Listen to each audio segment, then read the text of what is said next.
지난 1995년 11월 24일에 중국의 장쩌민 국가주석이 한국을 국빈 방문했다. 오늘 이 강단에 서 본인은 저절로 우리 양국 인민 무호 왕래의 유한 역사에 대한 생각이 떠오릅니다. 17세기에 편집된 독립보감도 우리 양국 문학자료사에서 미담으로 전해지고 있습니다. 장쩌민 국가주석이 한국과 중국 간 우호관계의 예로 들었던 동의보감. 동의보감은 중국에서 20차례 이상 간행될 정도로 인기가 있었다. 베이징 국립도서관에서 동의보감 필사본을 만날 수 있었다. 이것은 청나라 시대 한 중국인이 조선을 방문했다가 얻어온 것으로 추정되고 있다.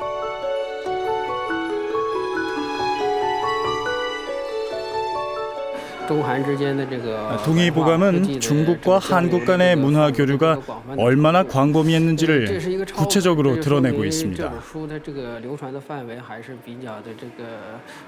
이 초본은 널리 퍼진 만큼 영향력도 크다는 것을 알려주고 있고 중국 사회에서의 반응도 큽니다.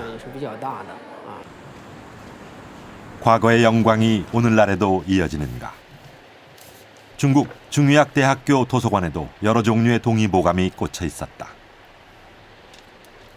이 동의보감 교석은 2001년에 출판되어 이후에도 무려 3쇄나 더 인쇄됐다.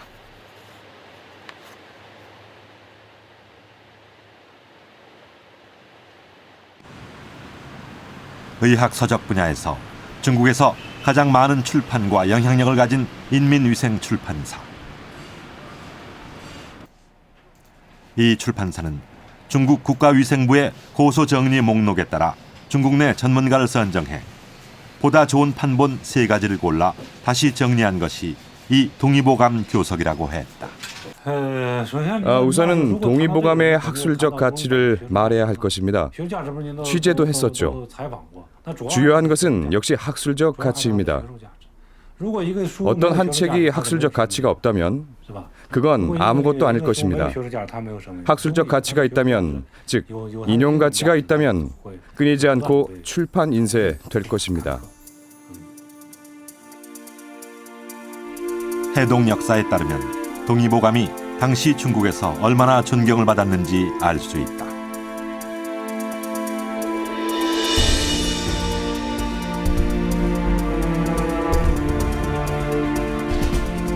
일본의 동의보감에 대한 구애는 중국보다 더 절실했다.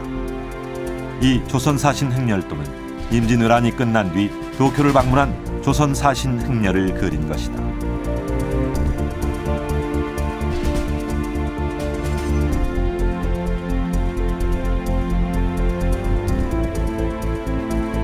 동의보감이 쓰여진 17세기에는 역병이 창궐하여 동아시아는 고통으로 신음했고 일본의 경우 에도 주민들이 약 8만 명이나 사망했다. 당시 8대 쇼군이었던 도쿠가와 요시무네는 동의보감을 입수해 일본 의료개혁을 진두지휘했다. 그 역병이 한창 맹위를 떨치고 있을 때 바로 요시무네가 장군의 자리에 오르게 됩니다. 당시 1716년의 기록이 남아있는데요. 매우 처참했습니다. 1년간 약 8만 명의 에도 시민이 목숨을 잃었습니다. 당시 동의보감은 수많은 일본인의 생명을 구하는 데 크게 일조를 했다. 이 일본판 동의보감은 가까이 놓고 쉽게 보기 위해 축소 제작된 판본인데 재미있는 것은 중국에서 이 일본판을 가져다가 다시 인쇄해서 중국 내에서 보기도 했다. 도쿠가와 요시무네는 이 동의보감 간행으로 민심을 어느 정도 추스릴 수 있었다. 요시무네는 동의보감을 일본에 널리 보급함으로써 역병을 퇴치하고 사회 불안을 해소하려는 의도로 이 책을 발간하게 됐습니다.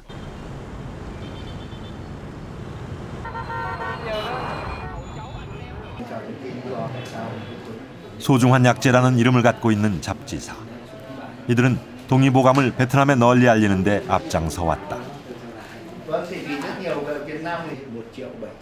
2005년 잡지사는 베트남어 동의보감 번역 작업을 실시한 바 있다. 여기에는 베트남 주재 한국 대사관의 지원 협력이 약속돼 있었다. 또 동의보감 관련 기사를 여러 차례 실어 베트남 사람들에게 허준 선생과 동의보감을 알려나갔다.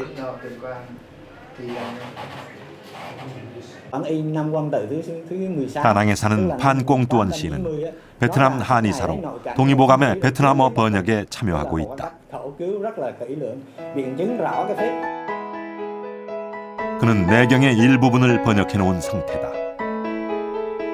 동양의학에 대한 해박한 지식이 없다면 번역 작업은 수월하지 않았을 것이다. 그러나 동의보감 베트남어 번역 작업은 현재 중단된 상태다. 25권에 대한 번역 작업은 워낙 방대한 것이고 무엇보다도 약속됐던 베트남 주재 한국 대사관의 지원이 그 사이에 유야무야가 되어버렸던 것이다.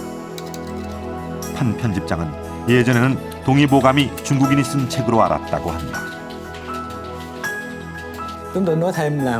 이 잡지를 통해서 알게 된 것은 동의보감은 18세기나 19세기에 베트남의 전통의학에도 큰 영향을 주었다는 것입니다. 사실 우리가 알고 있는 것보다 훨씬 오래전부터 동의보감을 활용했지만 다들 그 책이 중국과 일본으로부터 들어온 책이라고 잘못 알고 있었습니다.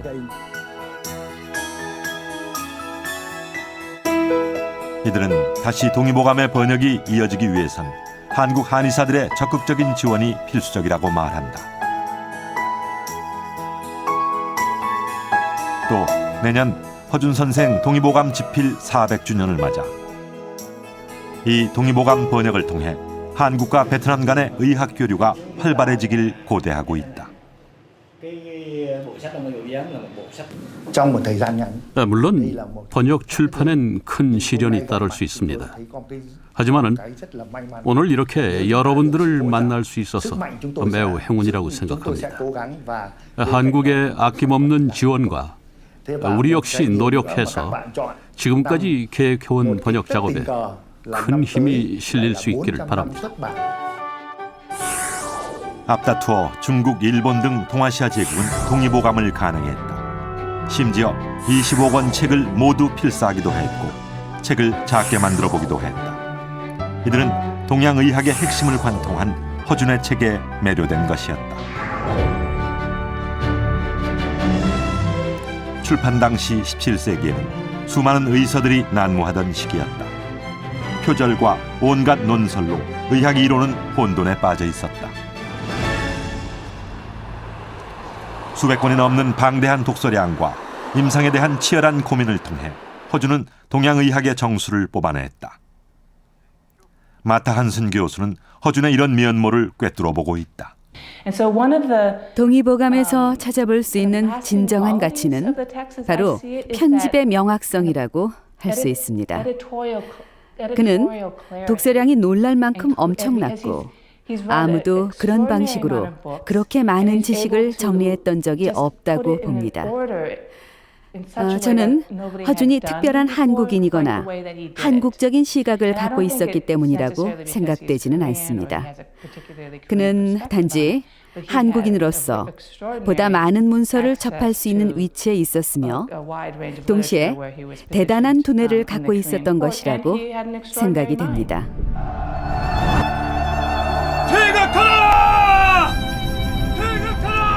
1592년 임진왜란이 발발하자 더 이상 한양에 머물 수 없던 선조는 의주로 피난을 떠난다. 패전의 기운 탓인지 두려움에 떨던 신하들은 제각기 살 길을 찾아 떠났다. 사대부마저 떠난 선조의 곁을 허준은 묵묵히 지켰다. 물론 피난길에서도 그에게 가장 중요한 것은 의서와 약재들이었다. 그 공으로 허준은 호성공신에 책정되어 선조의 가마를 모시게 되었고 이를 통해 선조는 허준을 더욱 신뢰하게 되었다.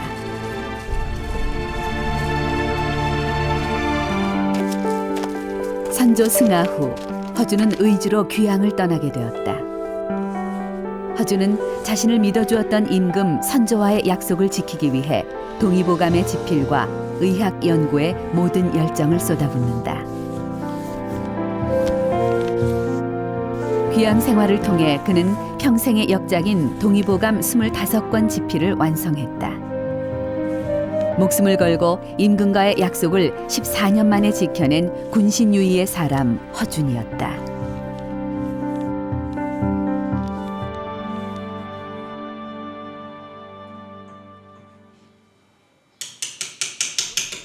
뼈를 깎듯이 동의보감은 한자 한자 파헤쳐 나갔다.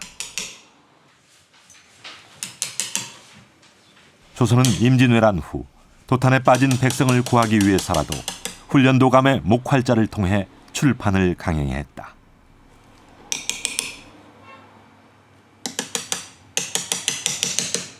동의보감기 25책인데 25책에 이제 그 장수로 따지면 1574판이거든요.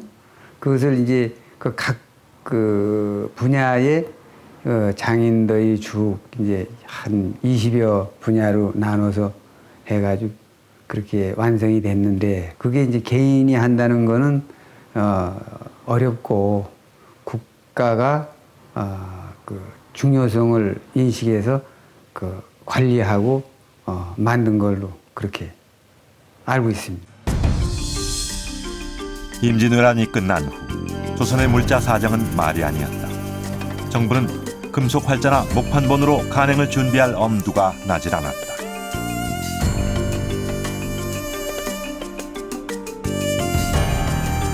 훈련도감에 비치된 목활자를 활용하여 한 판을 찍으면 다시 목활자를 조합하여 또 한 판을 찍고, 자연히 시간은 많이 소요됐다. 허준 선생의 동의보감이 집필된 지 3년 만에야 첫 간행을 볼 수 있었는데 1613년이었다.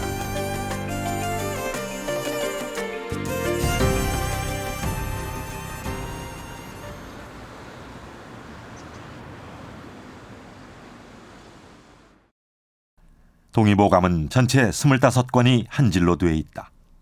먼저 동의보감은 목차와 내경, 외형, 잡병, 탕액, 침구 등 크게 6개 편으로 나뉘어져 있다. 이전의 의서들에선 발견할 수 없는 아주 독창적인 방법이었다.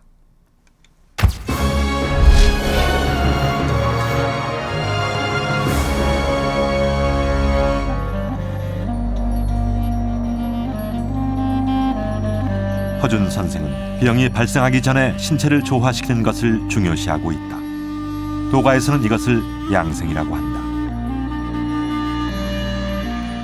허준에 있어 인간의 신체는 우주와 같은 것으로 모든 자연 법칙이 그대로 적용되는데, 이게 조화를 이루지 못할 경우 탈이 난다는 것이다.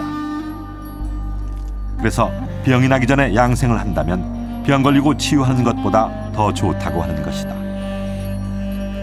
태극권의 기회 운용도 몸과 마음을 바르게 한다는 측면에서 양생에 좋은 모델이 된다.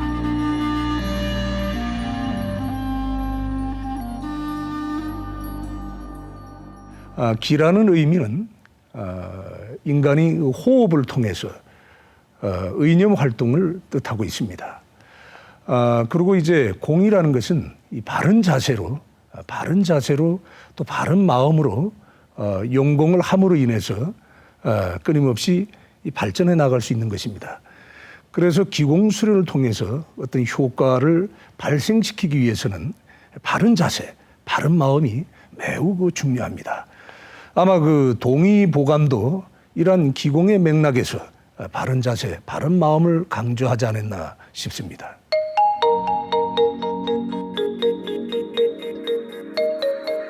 내경 첫 장에 보면 도가에서 인체 생리의 기본 단위로 보는 정, 기, 신을 설명하고 있다.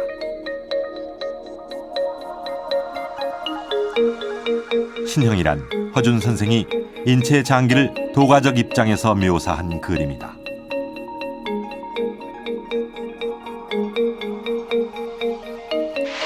신형이 안으로는 오장육부, 밖으로는 근육, 피부, 맥, 혈 등으로 되어 있는데 이것들의 주인은 정기신이다.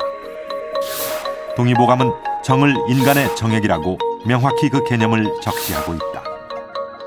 오장육부의 상생과 상극은 이 정기신의 관리에서 시작된다고 하는데 이 정기신의 관리가 양생이다.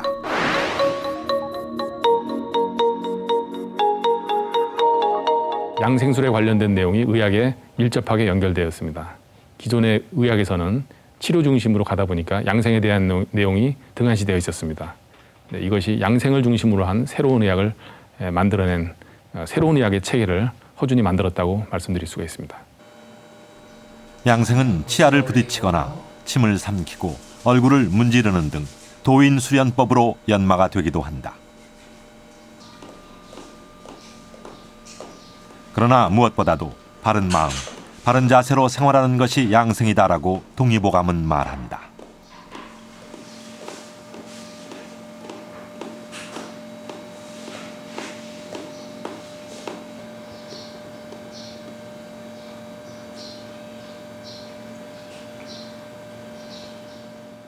제가 그 양생 쪽에 그 관심을 가지게 된 거는 그 살아가면서 아프지 않고 어떻게 죽을 때까지 좀 아프지 않고 고생하지 않고 건강하게 살아가되 건강하게 이제 오래 살아갈 수 없을까 쪽에 관심을 가지다 보니까 그게 양생으로 연결이 되더라고요. 동의보감 첫 번째 나오는 것이 경옥고다. 경옥고를 복용하면 노인을 아이로 돌아오게 하고 치아가 다시 나며 달리는 말처럼 활동하게 된다고 한다. 경옥고는 예로부터 오래 살게 하는 연년익수의 약으로 알려져 있습니다. 동의보감 편제상 가장 먼저 나오는 처방으로 동의보감에서 중요시한 처방 중 하나입니다. 생쥐향을 짚는 것, 인삼, 백봉령 이것을 가루낸 것을 꼴로 반죽해서 온기에 놓고 3일 밤낮을 중탕합니다. 이것을 하루 식힌 후 하루 더 중탕하면 경옥고가 만들어지는데 경옥고는 만드는데 이렇게 정성이 많이 들어가는 약입니다. 경옥고의 재료는 조린 꿀, 생지황, 인삼, 백봉령이다. 경옥고는 정성으로 제조된 약이다. 깨끗한 물처럼 약을 빚는 사람의 깨끗한 마음이 필수적이다.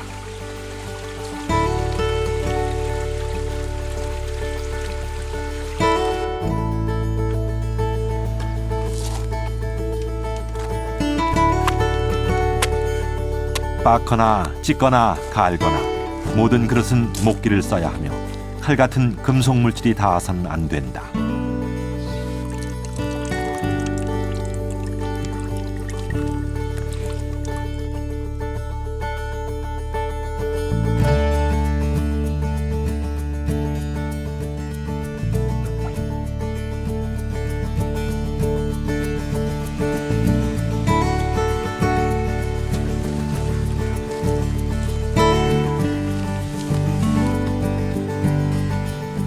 삼일 낮밤을 중탕으로 달이되 장작은 뽕나무로 떼야 한다.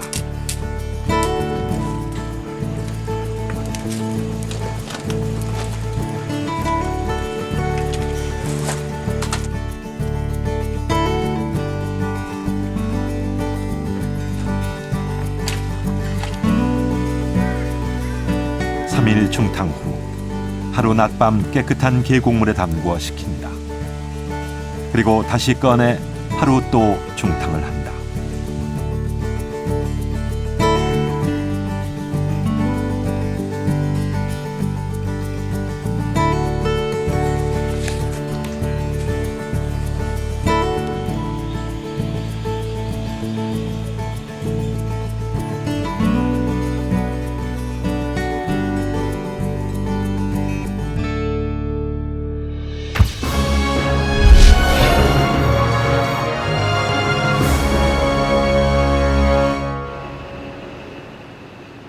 외형은 눈, 코, 귀, 피부, 근육 등 인체 외부 기관을 다룬다.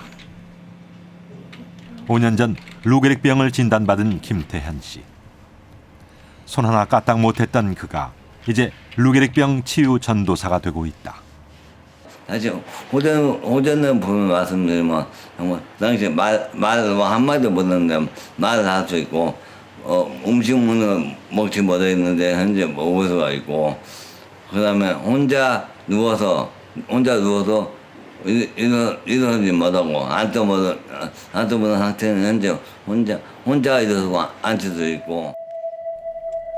루게릭병의 정식 명칭은 근위축성 측색형 화증. 근육이 서서히 마비되어 죽음에 이르는 병이다.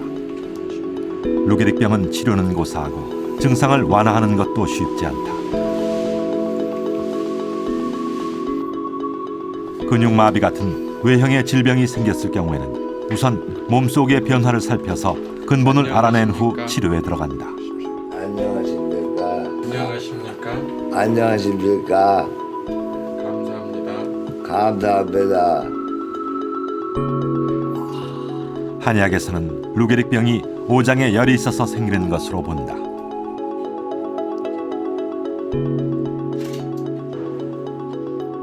폐의 열은 구마비, 심장의 열은 근육을 늘어지게 하고 비장의 열은 사지 무력감으로 나타난다는 것이다.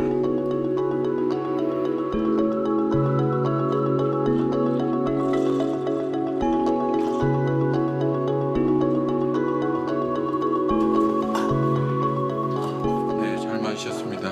동의보감 외형편에 보면 그 근병이 있고요. 근병의 근위증에 보면 원인이 간열에 의해서 생긴다 이렇게 나와 있습니다. 그래서 결국 침 처방도 간의 열이다 그러면 간을 그 기운을 정상화시킬 수 있는 그런 침 처방을 구성하는데, 그래서 간 정격의 처방으로 치료를 했습니다.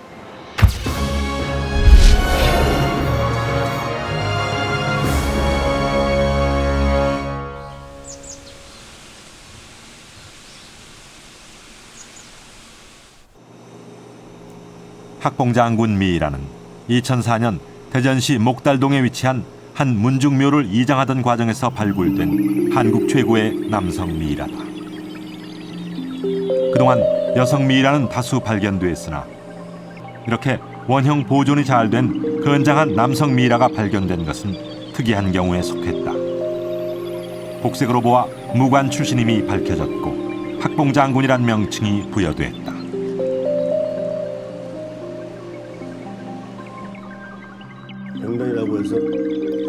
이 미이라에 대한 연구는 다각적으로 이루어졌는데 제작진은 미이라의 건강 문제에 관심을 가졌다. 건장한 체격의 미이라의 사인은 무엇이었을까? 당시 고려대학교 미이라 연구팀은 CT, MRI 촬영을 했으며 미이라의 훼손을 막기 위해 기관지, 복강경, 위장 내시경 등 최첨단 검사를 시행했다. 그런데 항문 등 체내에서 다양한 꽃가루와 디스토마균이 발견됐다.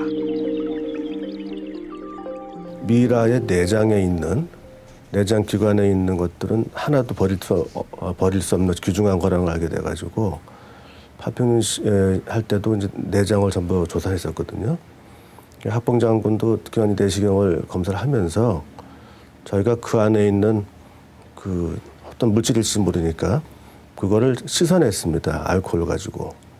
그걸 가지고 조사를 해보니까 많은 종류의 꽃가루가 나오게 된 것입니다. 학봉장군이 살던 곳은 금강 가까이에 있었다. 그는 민물 낚시를 좋아했고 민물회를 즐겨 먹었던 모양이다. 하지만 그 잠깐의 행복은 목숨과 바꿔야 할 만큼 치명적인 것이었다. 그의 몸에서는 간 디스토마가 검출됐다. 그러면 그의 사인은 디스토마균이었을까?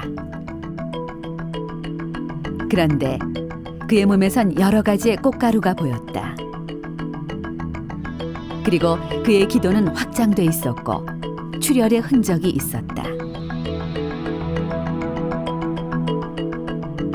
꽃가루는 그의 직접 사인을 밝히는 중요한 역할을 했다. 학봉장군은 기도 확장증에 의한 출혈로 사망한 것이었다. 그런데 이 꽃가루들이 왜 학봉장군의 몸에서 다량으로 검출된 것일까? 당시 검시팀들은 이 꽃가루의 정체를 밝히기 위해 학봉장군 생존 당시 의서를 뒤졌다.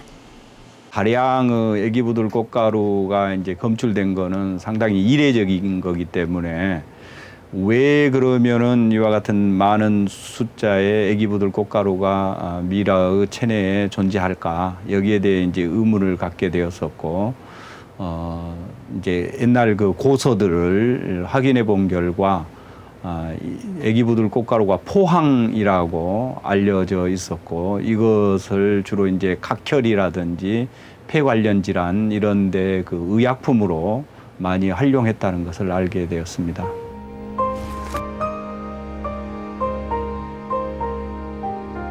애기부들 꽃가루를 먹였으니 피는 곧 멎을 겁니다.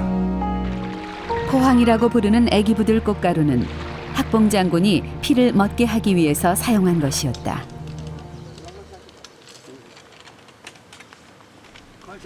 애기부들은 저수지 옆이나 늪지에서 자라는데 전국 어디에서나 볼 수 있다.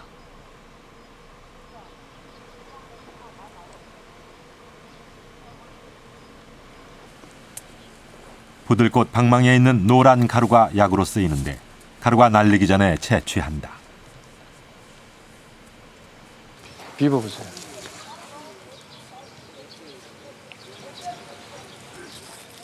예, 이게 어디에 쓰이는 겁니까?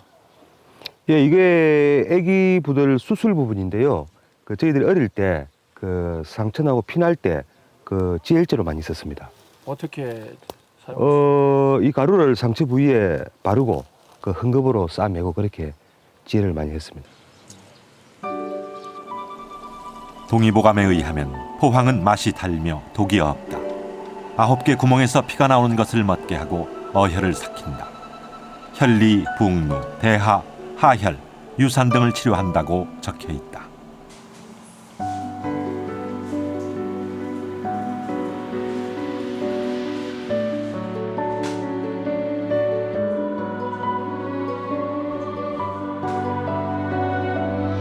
부들꽃가루, 쑥줄기, 질경이풀, 연뿌리로 우선 지혈부터 합시다. 예.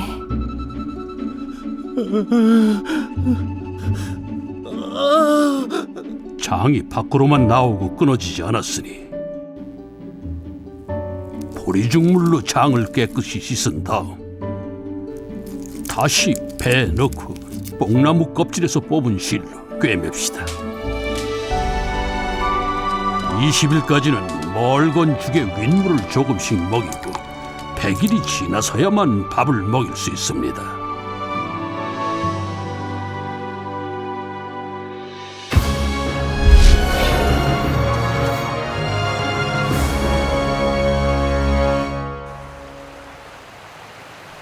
베트남 수도 하노이에서 북서쪽으로 400km 떨어져 있는 옌바이 마을. 이곳 주변에는 세계 최대 규모로 계피나무들이 군락을 이루고 있다. 예로부터 이곳에서 나는 계피는 중국을 거쳐 한국, 일본 등으로 수출돼 왔다. 옌바이 마을만 해도 200헥타르에 7만 그루의 계피나무들이 빽빽이 들어서 있고 이런 마을이 주변에 4군데나 더 있다.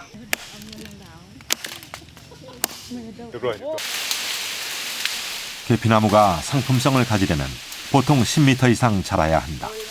그런데 계피를 얻으려면 나무를 베어야 한다. 계피를 떼고 난 나무는 상품성이 없어진다.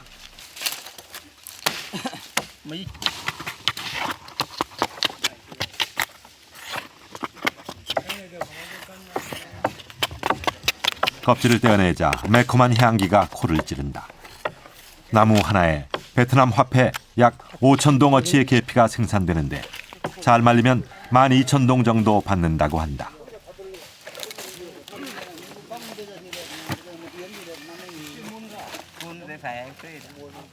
Nó tức là mình lạnh thì uống vào nó nóng. Thế nấu canh măng chua thì cho 1-2 giọt vào. Nhưng mà chính ấy, nó ngọt. Đấy, gia vị.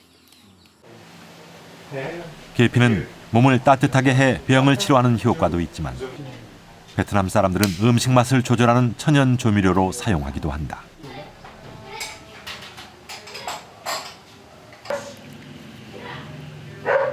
베트남 전통 요리인 쌀국수를 만들 때나 돼지고기와 개고기를 섞어 만든 베트남 전통 카레인 솥방을 만들 때 계피를 듬뿍 뿌려 먹기도 한다. 동의보감에 의하면 계피는 속을 따뜻하게 하고 혈맥을 통하게 하며 혈액순환 촉진 및 위화장을 튼튼히 한다고 기록돼 있다.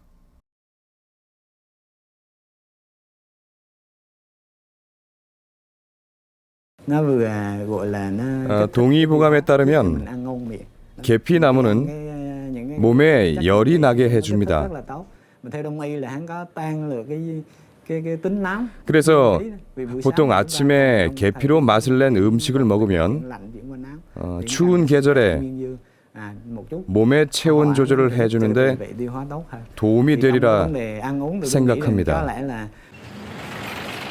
중국에는 많은 약재 시장이 있다.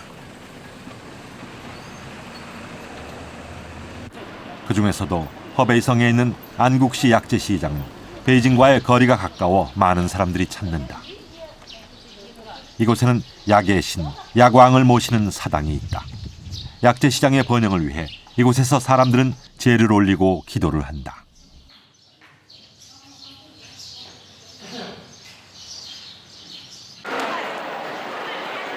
안국시장은 한국, 일본, 미국 등지로 한약재를 수출하는 전진기지로 떠오르고 있다.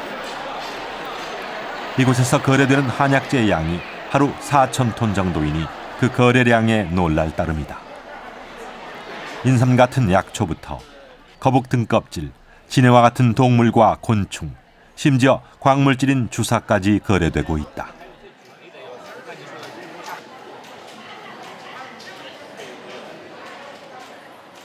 这个用药材疗效还特别好，这个东西。它用在什么地方呢？朱砂安神呢，就是失眠的那个用这个特别多，啊，还有解毒功效这个。这些疗法都是从哪来的呀？就药典上都有，中国那个药典那个书都有这个。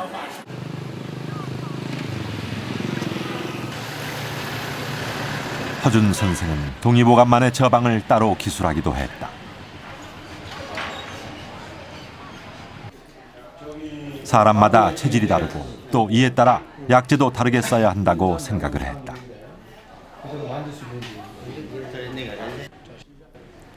제작진은 인삼 양념탕을 한국과 중국에서 따로 제조해 그 특징을 비교해 보기로 했다. 중국 양념탕은 만병회춘에 기재된 방식으로, 한국 양념탕은 동의보감에 기재된 방식으로 제조해 보기로 했다.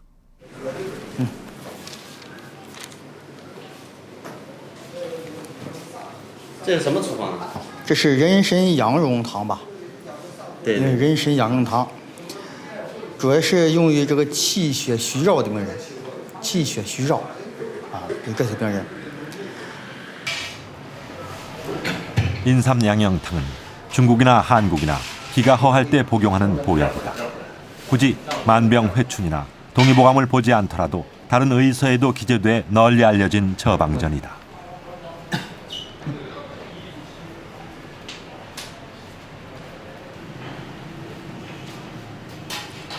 만병회춘의 인삼 양념탕에는 인삼을 포함해 당귀, 백출, 백작약, 대추, 생강 등 14가지 약재가 들어갔다. 그런데 한국의 약재와 다른 것이 있었는데 그것은 복령이었다.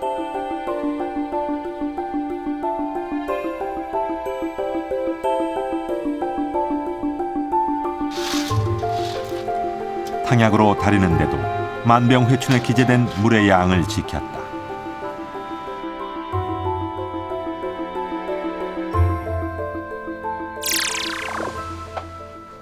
동의보감에 있는 인삼 양념탕을 제조해 보았다.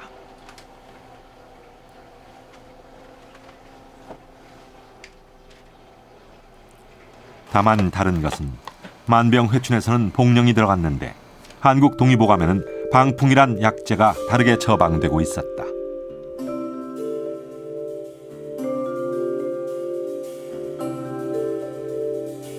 허준 선생이 복령 대신 방풍을 쓴 까닭은 무엇인가?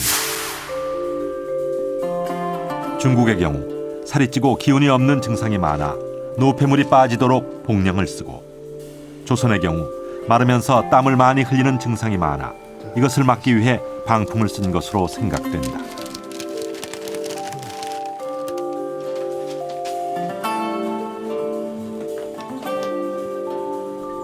그런데 외관상으로 약재의 색깔이 다르게 나타났다. 한국 인삼 양념탕이 더 검게 나온 것은 복령 대신에 방풍을 써서 색깔이 어둡게 나온 것이었다.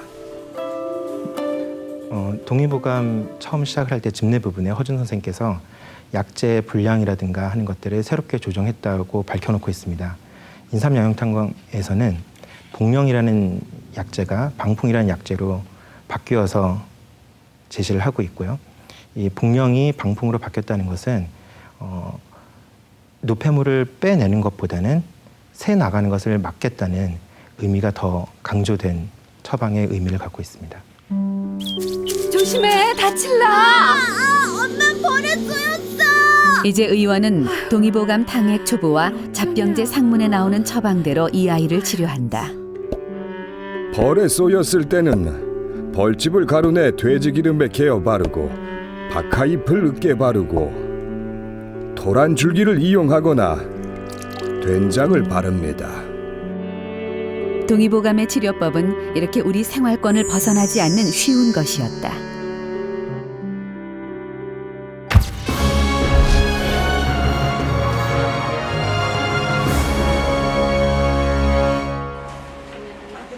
침과 뜸은 경락으로 몸의 균형을 유지하는 동양의학의 독특한 치료법이다. 갱년기 안면 홍조의 경우 얼굴에 열이 올라가고 소화력이 떨어진다. 이것은 젊을 때보다 몸의 균형을 유지하기 어렵기 때문이다. 얼굴이 밑에부터 빨갛게 달아올라 화덕거리고 조금 심할 때는 땀이 같이 동반되는 것 같아요. 그래서 이런 목줄기도 그렇고. 인체에 경락이라는 것이 있을까? 수천 년간 임상적으로 이미 검증된 경험의학이기 때문에 치료 효과도 당연히 존재한다는 것이 한의계의 주장이다. 안면 홍조 뜸 치료는 동의보감 침구편을 원용하여 2가지 처방으로 진행했다.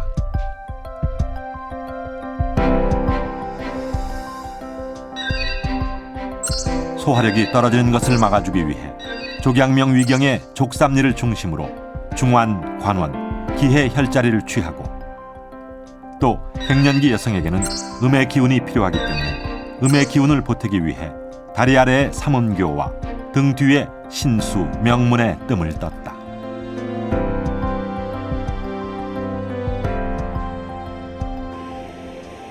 실험은 2주간 계속됐다. 매일 뜸을 뜸으로 해서 몸의 균형과 조화를 이루도록 했다. 적외선 카메라에 나타난 뜸 치료의 효과는 즉각적이었다. 시술하는 뜸 치료에 대해서 하루에 여러 번에 걸쳐서 올라왔던 그런 것이 횟수가 많이 줄었고요. 그 다음에 그 농도가 상당히 많이 낮아졌어요. 2주 후에 측정한 안면 홍조의 강도와 빈도는 크게 떨어져 있었다. 또한 뜸의 혈액순환 효과가 호르몬 분비에도 영향을 미치고 있었다.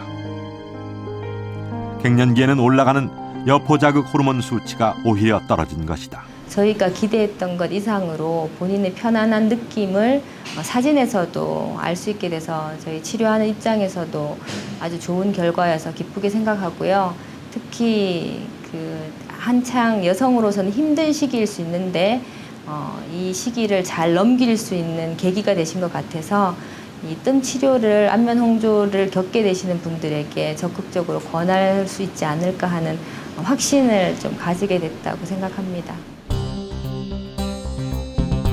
안면 홍조에 대한 뜸의 효과는 SCI급 논문에 게재됐다.